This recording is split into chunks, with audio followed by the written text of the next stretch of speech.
북한 지역에 가면 덕흥리 고분이라고 있습니다. 이 고분 안에 벽화가 그려져 있는데요. 이 벽화에 이 무덤 속에 주인공이 그려져 있습니다.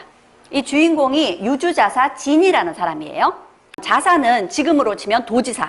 그리고 여기에 있는 13명의 신하들은 군수라고 보면 되죠. 그러니까 13명의 군수들이 지금 이 유주자사 진 앞에 인사를 드리러 찾아온 겁니다.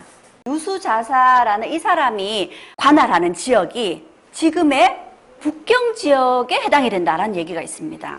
그 말은 광개토대왕이 지금의 북경 지역까지 진출했다라는 얘기가 되는 거죠. 고구려는 어떻게 제국이 되었나라는 주제로 고구려 이야기 함께 해보도록 하겠습니다.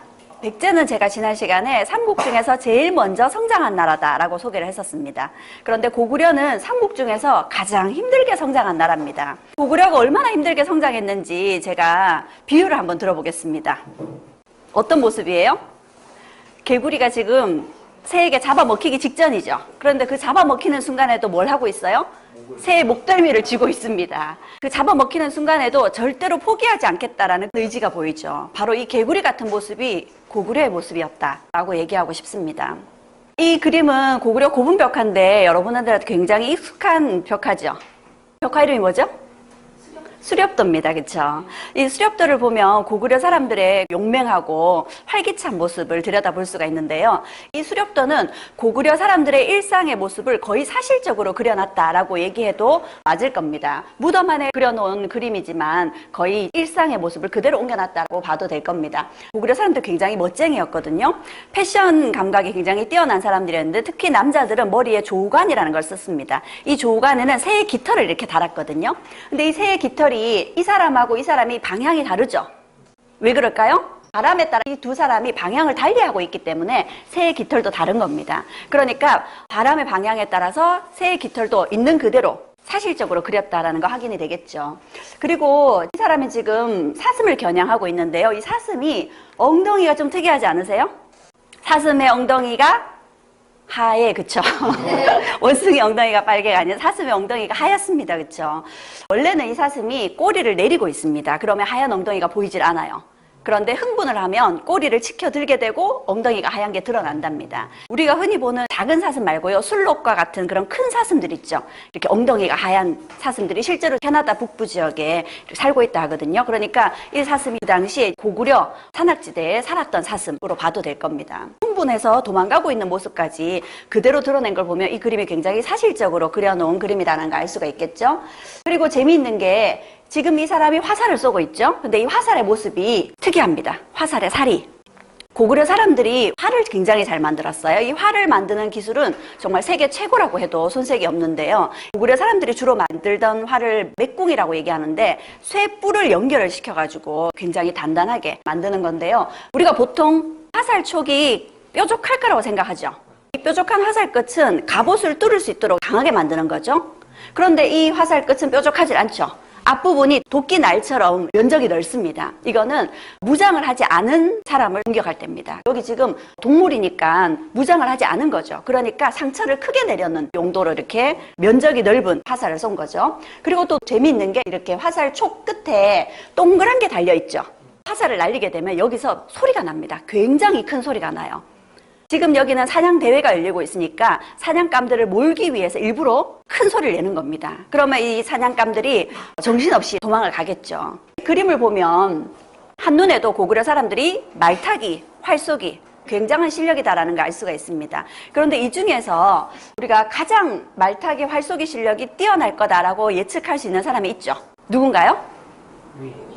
이 사람이죠, 그쵸? 이 사람은 지금 말은 앞을 달리고 있는데 자신은 뒤를 보면서 활을 쏘고 있습니다. 이 정도 되려면 말타기도 수준급, 활쏘기도 수준급이어야 되겠죠. 이 정도 실력이 될 수 있는 민족은 세계에 많지 않습니다. 세 민족만 이게 가능하답니다.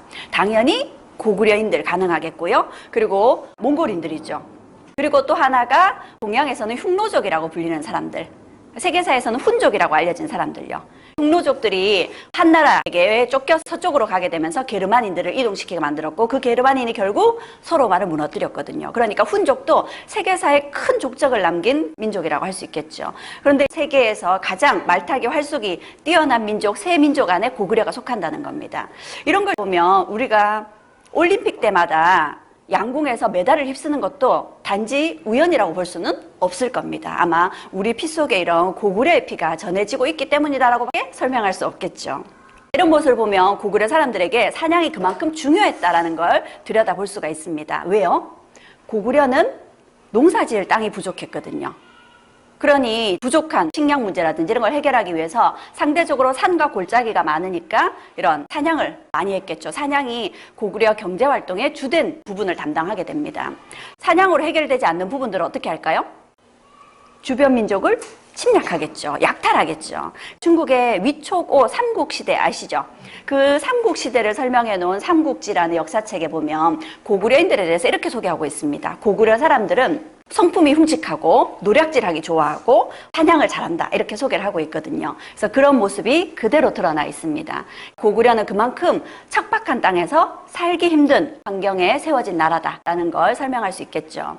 뿐만 아니라 고구려는 나라가 세워진 수도가 졸본이었습니다. 졸본이 지금의 이쯤이 되거든요. 고구려를 세운 사람이 주몽입니다. 이 주몽이 고구려를 세우기 전에 부여에 있었습니다. 부여에서 탈출해 내려와서 고구려를 세웠죠. 그러니 이 고구려에게 상당히 위협적인 나라가 부여였습니다. 부여가 고구려 초기에 고구려를 굉장히 많이 압박했던 나라죠. 그러니 고구려 뒤에는 부여라는 강력한 세력이 있고요. 주변에는 한사군이라고 우리 고조선을 멸망시켰던 한나라가 고조선의 중심 지역에 설치해 놓은 군대가 있습니다. 이 한사군이 버티고 있는 거죠. 그러니 고구려는 사방으로 적으로 둘러싸여 있습니다. 그러니 이 고구려가 성장하려면 싸워야 됩니다. 그렇죠? 그러니 성장이 쉽지가 않겠죠. 더군다나 부여도 이 당시에는 제일 막강한 세력이었고요. 그리고 이 한사군도 한나라가 설치한 군대였으니 그 군사력이 막강했습니다.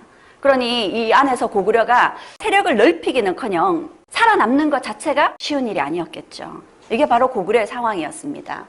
고구려가 살아남기 위해서는 여러 가지 노력을 기울여야 될 겁니다.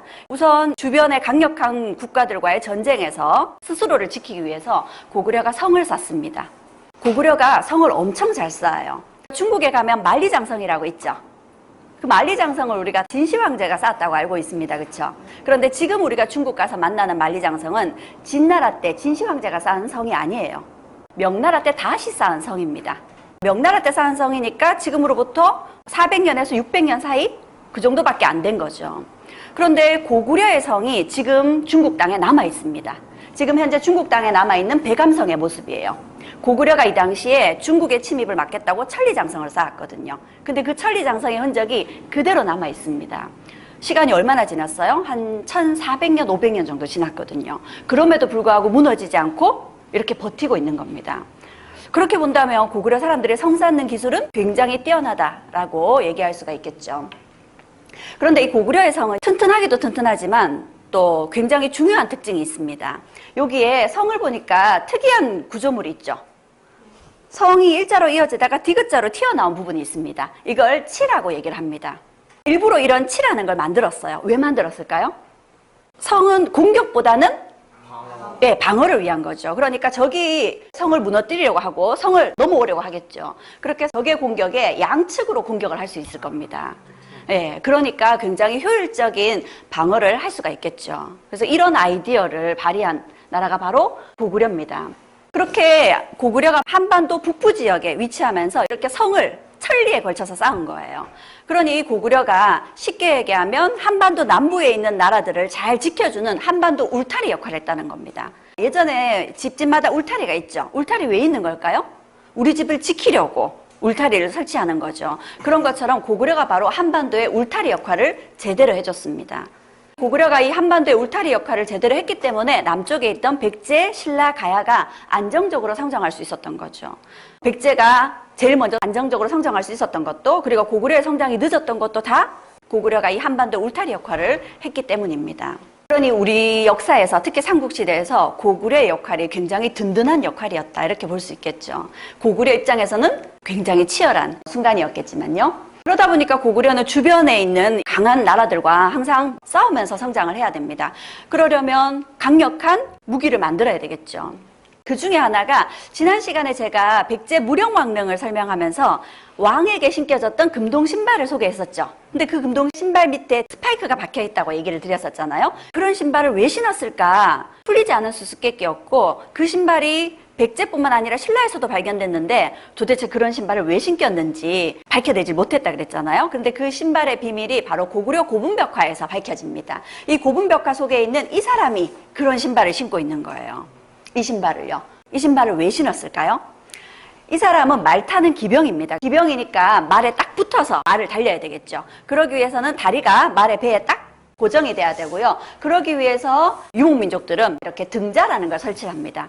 근데 이 등자에 발을 디뎌도 말이 빨리 달리면 발이 미끄러지겠죠.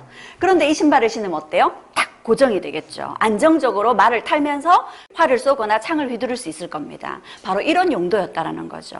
실제로 세계사에서 이 등자는 몽골인들이 만들지 않았을까 이렇게 추측을 하고 있거든요. 그런데 어쩌면 고구려인들이 만들었을지도 모르겠다는 생각이 들고요. 그리고 이 등자를 고구려인들이 만들지 않았더라도 이런 거는 고구려인들의 기술인 거죠. 그러니 고구려 사람들이 굉장히 아이디어가 넘치는 사람들이었지 않을까라는 생각이 듭니다. 그리고 여기에 이 기병들이 철갑옷을 입고 있습니다. 이 철갑옷, 말에게까지 철갑옷을 입혔어요. 고구려라는 나라가 일찍부터 전쟁을 해야 됐기 때문에 강력한 무기도 만들어야 됐고 병사들을 보호할 수 있는 갑옷도 필요했을 겁니다. 그래서 고구려는 일찍부터 철을 재련하는 기술이 발달했어요. 가야 같은 경우는 철이 굉장히 많이 났거든요. 철이 풍족하다 못해서 넘쳐났습니다. 그래서 무덤에도 철을 쫙 깔아놓고 그 위에 시신을 누일 정도로, 철이 곧 돈이었거든요. 돈 침대 위에 시신을 누일 정도로 가야는 풍족했어요. 그런데 고구려는 그 정도는 아니었거든요. 많은 기병들에게 철갑옷을 입히기 위해서 고구려는 철갑옷을 통갑옷으로 만들지 않고요. 철을 얇게 펴니다. 그리고 이걸 조각을 내요. 그리고 그런 철편들을 가죽끈으로 수백 개 혹은 1000개 가량을 엮어서 철갑옷을 만들었습니다. 그렇게 철갑옷을 만들어서 기병과 말에게까지 입혔거든요. 말과 기병이 모두 다 철갑옷을 입었으니까 보는 것만으로도 굉장히 무시시했을 겁니다. 그런데 이 철갑옷이 얇게 만들어져 있으니까 이게 화살을 맞았을 때 얼마나 병사들을 잘 보호할까? 이건 좀 의문스럽죠. 그래서 이거를 예전에 TV 역사 스페셜 같은 그런 역사 프로그램에서 실험을 해봤답니다. 가야 사람들은 철이 많기 때문에 갑옷을 통으로 만듭니다. 그래서 이렇게 통으로 만든 갑옷에 화살을 쏴봤고요. 그리고 고구려처럼 얇은 철편들을 엮어서 만든 철갑옷에도 화살을 똑같이 쏴본 겁니다. 실험 결과가 어떻게 나왔는지 한번 지켜보시겠어요? 이건 통갑옷입니다. 화살이 어떻게 해요? 그대로 박히죠. 그런데 고구려의 철갑옷은요?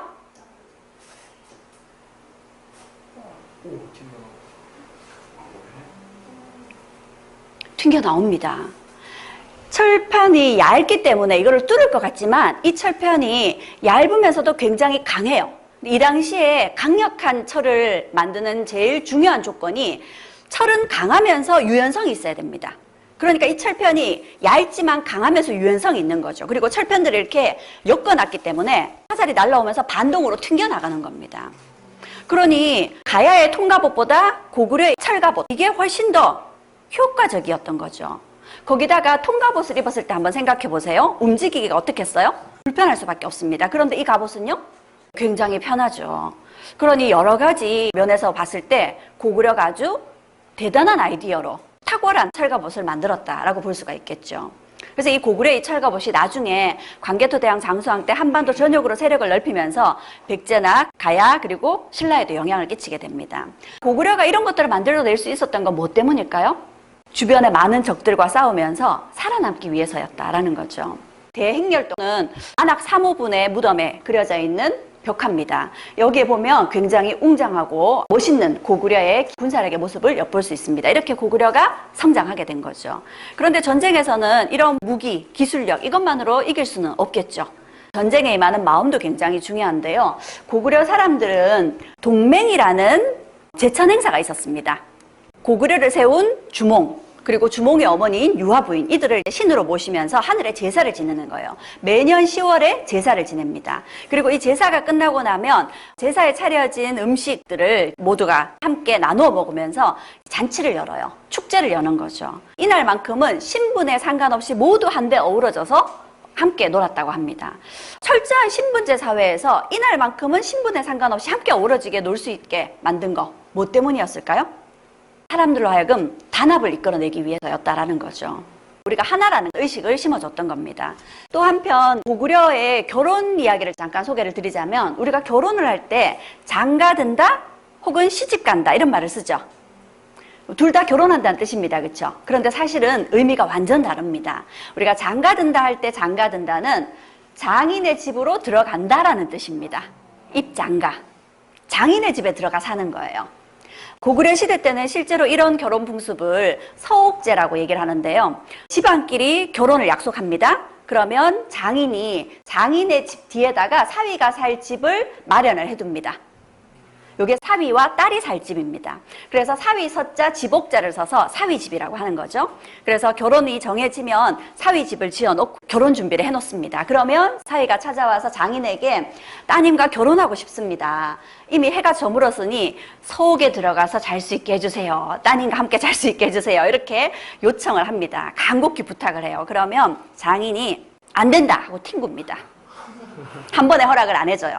그래서 재차 이렇게 매달려서 요청을 하면 그제서야 못 이기는 척 자네가 여러 번 부탁을 하니 정성이 갸륵하여 이제 허락하겠다 하면서 사위를 받아줍니다. 그럼 딸과 사위가 여기 서옥에 들어가서 사는 거죠. 여기 들어가서 딸과 사위가 살면서 아이를 놓고요. 그 아이가 자라면 이 사위는 자기 식구들을 데리고 자신의 부모님 댁으로 본가로 들어갑니다. 이게 고구려의 서옥제라는 결혼 풍습입니다. 고구려가 이런 결혼 풍습이 생겼던 건 아무래도 남자의 노동력이 필요하기 때문에 사위를 집으로 받아들인 것이 아닌가 그렇게 추측이 되는데요. 제가 이 서옥제라는 이야기를 드리는 까닭은 이 당시에 결혼식은 사위가 준비해온 돼지고기와 술을 마을 사람들과 함께 나눠 먹으면서 결혼식을 합니다. 잔치를 하는 거죠. 그런데 만약 이때 사위가 돼지고기와 술 외에 귀한 물건, 혼수라는 걸 해갖고 오면 사람들이 손가락질을 했답니다. 누구에게? 장인에게요. 딸을 팔아먹는다고. 그래서 절대 돼지고기와 술 이외에는 혼수가 금지되어 있었습니다. 그러니까 아주 조촐한 결혼식이었죠. 그런데 혼수를 하지 않는 이런 결혼식에서도 딱 한 가지 결혼식 때 준비하는 혼수가 있었습니다. 뭘까요? 금방 떠오르지 않죠? 이불. 유일하게 결혼식 때 준비하는 혼수가 수의입니다. 결혼식 때 수의를 준비해요. 수의가 뭐죠? 죽을 때 입고 가는 옷이죠. 그런데 결혼이라는 건 인생의 새 출발이죠. 인생의 또 다른 새 출발을 하면서 수의를 준비했답니다. 이건 어떤 마음일까요?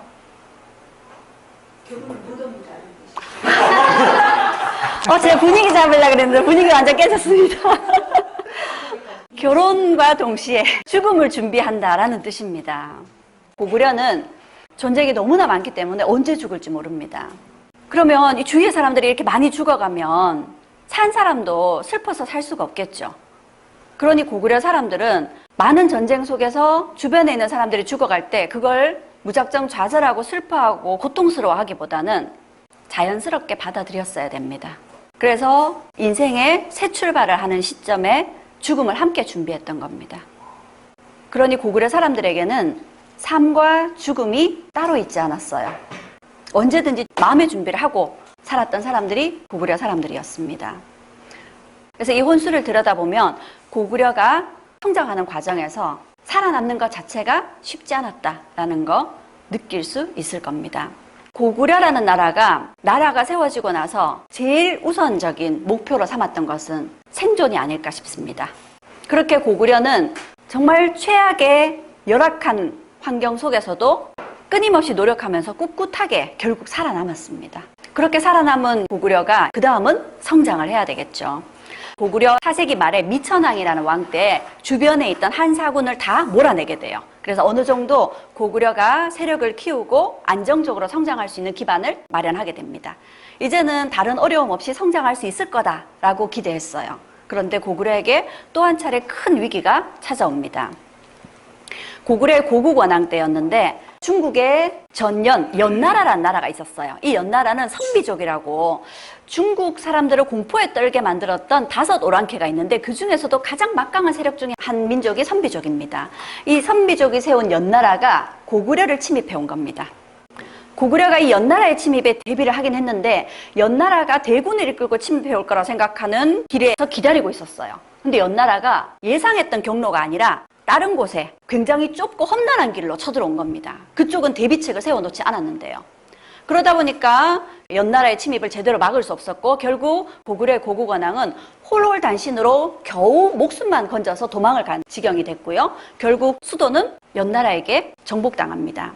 근데 연나라가 수도를 점령을 했지만 오래 버틸 수는 없었어요. 왜냐하면 고구려의 대군이 다른 곳에서 이쪽으로 오고 있었거든요. 그래서 이 연나라가 결국 물러나면서 고구려의 추격병을 의식해서 그 당시에 궁궐에 있던 고국원왕의 어머니 그리고 고국원왕의 왕비 잡아갑니다. 포로로. 그걸로 끝이 아니라 연나라로 물러나면서 고국원왕의 아버지였던 미천왕의 시신을 훔쳐가요. 무덤을 파헤쳐서. 왕의 부인과 어머니가 끌려가고 선왕의 시신을 도둑 맞았습니다. 고구려 입장에서는 굉장한 굴욕이었죠. 이렇게 고구려가 연나라의 침입으로 정신없던 상황에서 이번에는 남쪽에서 백제가 쳐들어옵니다. 제가 지난 시간에 백제 이야기할 때 고국원왕과 백제의 근초고왕이 평양성을 공격해서 고구려와 한탈의 전쟁을 치렀다 그랬죠. 백제가 쳐들어오니까 부랴부랴 백제를 막겠다고 또 고국원왕이 평양성으로 가서 싸웠는데 그만 화살을 맞고 전사하고 맙니다. 이거는 사극의 한 장면이었는데 이 당시에 고국원왕이 평양성 위에서 화살을 맞고 성 밖으로 떨어지게 돼요. 그러자 근초고왕이 고국원왕을 모셔와서 임종을 옆에서 지켜봐 준 걸로 등장하는데 이 당시에 고국원왕이 이렇게 얘기했다고 사극에서는 얘기하고 있습니다. 누가 죽어가는 고국원왕의 버전으로 한번 말씀해 주시겠어요? 성환 선생님 부탁해도 될까요? 어려운 부탁이죠? 나의 아들들과 나의 손주들이 반드시 백제의 질주를 멈추게 할 것이에요. 네, 숨 넘어가기 직전의 목소리였네요. 그렇게 고국원왕은 내 후손들이 복수를 해줄 거다라고 얘기하면서 숨을 거두게 됩니다. 그러면 고국원왕의 아들이 복수를 해야 되겠죠. 고국원왕의 아들이 소수리망이었습니다. 소수리망의 선택, 복수를 할까요? 복수를 해야 되는 대상이 백제 말고도 있죠. 연나라도 있습니다. 이쪽에는 연나라, 아래쪽에는 백제. 강력한 이 2 나라를 고구려가 상대해야 되죠. 그런데 고구려는 지금 연나라의 공격으로 피해를 입었고 백제의 공격으로 또 패배를 맛봤습니다. 이런 상황에서 양쪽을 상대로 전쟁을 벌이면 승리할 수 있을까요? 쉽지 않겠죠. 일단 소수리망이 고구려의 명예 회복을 위해서 복수를 해야 되긴 하겠지만 소수리망이 생각했을 때는 정말 이길 수 있는 준비가 됐을 때 제대로 복수를 하고 싶었던 거죠. 근데 지금 고구려는 그런 상황이 아니라는 거죠. 그래서 복수하고 싶은 마음은 내려놓고 힘을 키우기 시작합니다. 힘을 키우고 때를 기다린 거죠. 소수리망이 힘을 키우기 위해서 선택한 것이 중국에 있는 전연이라는 나라로부터 불교를 받아들입니다. 불교를 받아들인다는 것은 불교와 함께 새로운 문물을 받아들인다라는 거기도 하고요. 불교가 우리나라 들어오면서 사람들의 마음을 하나로 묶어줍니다. 그리고 왕이 부처와 동급으로 인식이 되면서 왕권강화 밀접한 관계가 있어요. 또 한편 태학이라는 국립대학을 세웁니다. 왜요? 나라의 힘을 키우려면 인재를 양성하는 것이 무엇보다 필요하겠죠. 그래서 국립대학에서 인재를 양성을 하죠. 또 한편 왕권을 더욱 강력하게 하기 위해서 율령이라는 걸 반포합니다. 이거는 실제로 율령에 관한 내용이 적혀 있었던 목간이 발견이 된 건데요. 율자는 법률을 얘기합니다. 그리고 령자는 정치적인 제도, 행정, 명령 이렇게 보면 되겠죠. 법률에서 가장 기본적인 법률이 형벌이죠. 근데 그 형벌의 가장 심한 벌이 뭔가요? 사형이죠. 이 형벌을 만들므로 인해서 왕이 형벌을 매개로 사형을 내릴 수가 있는 거예요.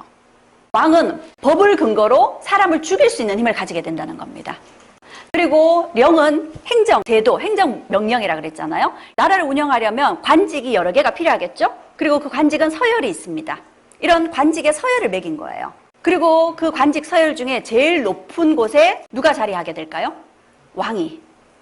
그러니 율령을 반포하면서 동시에 왕권이 강력해지게 되는 거죠. 왕이 1인자의 자리에 서게 되는 겁니다. 이렇게 불교를 받아들이고 율령을 반포하고 태학을 설립해서 인재를 양성하고, 그러니 이 소수리방 때는 고구려가 안으로 힘을 키우는 시기가 됐던 거죠. 그렇게 국력을 길러두게 됩니다. 그리고 때를 기다린 거죠. 그렇게 준비해둔 끝에 소수리망의 조카였던 광개토대왕이 즉위하면서 활발한 고구려의 팽창 정책을 펼치게 됩니다. 우리가 고구려의 광개토대왕은 다들 정복군주로 알고 있죠. 그럼 뭐 광개토대왕은 그냥 아무 생각 없이 무작위로 영토를 확장시켰을까요? 그건 아니겠죠. 전략이 있었던 겁니다. 제일 먼저 거란을 침공을 합니다. 거란엔 그 당시에요, 소금호수라고 소금이 나는 곳이 있었어요. 거란을 침략하면 소금을 얻어와서 국가 재정에 큰 도움이 되겠죠. 그리고 또 한편 거란에는 아주 좋은 말들이 많았습니다. 후연을 상대하려면 고구려도 많은 말이 필요했던 거거든요. 그래서 먼저 거란을 치고요. 그리고 요동으로 세력을 확장시킵니다. 고구려가 철을 재련하는 기술이 굉장히 뛰어났는데 이렇게 큰 적을 상대하려면 또 많은 군대가 필요하고요. 또 그만큼 많은 철갑옷이 필요하겠죠. 이 요동에 철이 굉장히 많았어요. 그래서 요동을 차지해서 철의 산지를 확보하고요. 그렇게 군사력을 키워서 후연을 공격합니다. 후연을 공격했을 때도 이렇게 거란을 통해서 위쪽으로, 그리고 이쪽으로, 그리고 바다를 통해서 이렇게 사방으로 공격을 하는 거죠. 꼼짝 못하게끔. 그래서 후연을 완벽하게 깨트려 줍니다. 제가 앞에서는 전연이라 그랬고 지금은 후연이죠. 이 연나라가 중간에 한번 망했다가 다시 들어섰어요. 그래서 앞에 연을 전연, 뒤에 연을 후연이라고 얘기하는 겁니다. 그렇게 연나라 선비족에게 복수를 했죠. 그 다음 복수는 백제에게 해야 되겠죠. 광개토대왕이 이번에는 백제를 공격하러 갑니다. 백제를 어떻게 공격했는지 조금 이따 지도에서 보여드릴 텐데, 백제에는 여기 서해안에 관미성이라고 아주 엄청난 요새가 있었습니다. 바다에 둘러싸여 있는 정말 난공불락의 요새였어요. 그 관미성이 백제가 자랑하는 최고의 요새거든요. 그런데 고구려가 수군을 이끌고 가서 그 관미성을 함락시켜버립니다. 원래 백제는 해상강국이라는 별칭이 붙어있는 나라거든요. 이 서해안의 해상권은 백제가 쥐고 있었어요. 그런데 광개토대왕이 육지로가 아니라 바다로 공격을 해서 관미성을 함락시켰거든요. 그러니 바다 해상권을 백제가 고구려에게 빼앗긴 겁니다. 관미성을 빼앗겼다는 게 백제 입장에서는 정신적으로 굉장히 큰 충격이었죠. 그렇게 관미성이 함락당하고 고구려는 백제의 한강 바로 위쪽에 성을 무려 10여 개를 빼앗게 됩니다. 백제가 큰 타격을 입은 거죠. 그러자 당시 백제의 왕이었던 아신왕이 광개토대왕 앞에 나와서 무릎을 꿇었습니다. 신아신은 영원히 고구려 광개토대왕 폐하의 노객이 되겠습니다. 신하가 되겠다라는 거죠. 그렇게 항복을 요청했고 고구려 광개토대왕은 쿨하게 그 항복을 받아줍니다. 그렇게 해서 광개토대왕 때 완벽하게 복수를 해줬죠. 광개토대왕은 여기 거란을 침략하고 후연을 공격하고 요동반도를 포함한 세력을 확장시켰고, 여기에 숙신과 동부역까지 복속을 하고요. 남쪽으로는 백제에게 복수를 합니다. 여기만 해도 엄청난 팽창인 거죠. 그런데 이 백제가 뒤로 고구려에게 맞서서 힘을 키우려고 가야와 함께 손을 잡고 신라를 칩니다. 남쪽으로 고구려 몰래 다시 세력을 키우려고 했던 거죠. 그러자 신라가 고구려에게 도움을 요청했고 광개토대왕이 신라를 구해주겠다고 5만의 군대를 보내줍니다. 그런데 이 당시 백제와 가야가 신라를 공격하면서 직접 공격하지 않고 일본을 시켜서 공격을 했어요. 그래서 일본이 신라를 침공해 왔는데 그걸 고구려의 광개토대왕의 5만의 군대가 신라를 침공해온 일본을 쫓아내고 가야를 치게 합니다. 왜요? 신라를 공격한 일본의 뒤에 가야가 있었다는 걸 알고 있었던 거죠. 그래서 가야에 또 큰 타격을 주게 돼요. 가야는 6개의 가야가 있었다라고 알고 있죠. 그 6개의 가야를 주도하는 가야가 그 당시에 금강가야였습니다. 김해 지역에 있는. 근데 이 김해 지역에 있는 금강가야를 광개토대왕의 5만의 군사가 쳐서 금강가야는 거의 힘을 잃게 돼요. 그래서 대표자 자리를 고령의 대가야에게 내놔야 됐었습니다. 그러니 가야 역사 600년 시기에 가야 역사를 전기와 후기로 나뉘는 아주 큰 사건이 주도권이 금강가야에서 대가야로 넘어가게 됐다는 건데, 그렇게 되게 된 게 바로 광개토대왕 고구려 때문이었던 거죠. 이 북쪽 전역뿐만 아니라 남쪽의 한반도까지 이렇게 넓게 펼쳐진 게 바로 고구려의 힘이었습니다. 그러니 이쯤 되면 고구려가 제국을 이뤘다라고 봐도 되지 않을까 싶습니다. 광개토대왕이 18세의 왕위에 올랐는데 안타깝게 39세에 돌아가셔요. 불과 21, 2년 만에 이렇게 넓은 땅을 차지하신 거죠. 이것만 해도 대단한데 안타깝게 일찍 죽게 됩니다.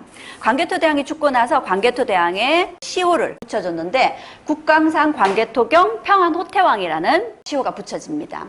국강상에 모신 영토를 크게 넓히고 백성을 편안하게 한 왕 중의 왕이다. 최고의 극찬을 받은 거죠. 그리고 광개토대왕이 바깥으로 영토를 넓힌 것도 중요한 업적이지만 그러는 과정에서 안으로 또 백성들을 편안하게 했다라는 게 여기에 나와 있죠.